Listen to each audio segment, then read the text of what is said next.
TDAH, trouble du déficit de l'attention avec hyperactivité.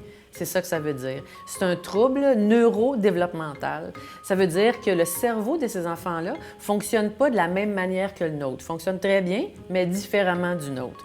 Il y a à peu près 5 des enfants qui sont atteints d'un TDAH. Et puis, il y a 3 caractéristiques qui sont liées à ce trouble-là. C'est l'inattention, l'impulsivité et l'hyperactivité. Alors, évidemment, tous les enfants sont impulsifs et actifs et manquent d'inattention de temps en temps. Ce qui va distinguer un TDAH, c'est que ça va être beaucoup plus intense et d'une manière plus prolongée.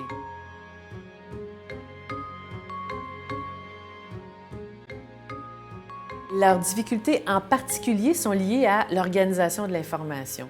Nous, dans notre mémoire, on installe les choses comme dans des petits tiroirs, puis on a juste à ouvrir les tiroirs pour aller les chercher. Mais un enfant TDAH empile les informations les unes sur les autres. C'est comme ça qu'il fonctionne son cerveau. Donc, pour aller chercher la dernière en dessous, il doit les sortir toutes. Et c'est pour ça que c'est long pour lui d'avoir accès aux informations. C'est pour ça aussi que quand il nous raconte des histoires, il passe par Moscou, grand-maman, un popsicle pour finalement nous dire ce qu'il voulait nous dire. Ils ont des difficultés de mémoire à court terme aussi. C'est pour ça qu'on leur dit, ben lève-toi, va fermer la porte. Et puis il se lève, puis rendu à la porte, il se souvient vraiment plus de ce qu'on lui a demandé de faire. Alors, c'est pas un défaut de caractère, c'est pas des enfants entêtés, c'est pas des enfants qui écoutent pas.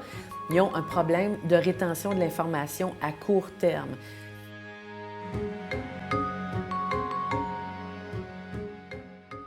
Ils ont des forces aussi, beaucoup de forces. D'abord, ils sont capables de prendre des risques. C'est à cause de leur impulsivité, mais ça fait des grands leaders. Ça fait du monde qui sont capables d'essayer des affaires que personne ne veut essayer. Ça fait aussi des enfants qui s'adaptent très aisément dans beaucoup de changements, avec beaucoup de fluidité. Ils sont capables vraiment d'une grande souplesse d'adaptation. Et puis, c'est aussi des enfants qui pensent différemment. Donc, comme ils pensent différemment, ils sont capables de résoudre des problèmes sur lesquels nous, on se casse le nez continuellement parce qu'ils voient les choses différemment.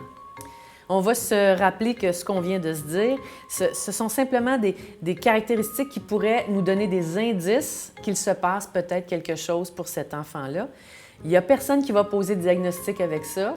On n'est pas habilité à poser un diagnostic, mais on est habilité à remarquer ça et pouvoir le partager aux parents pour dire que peut-être que ça veut dire quelque chose.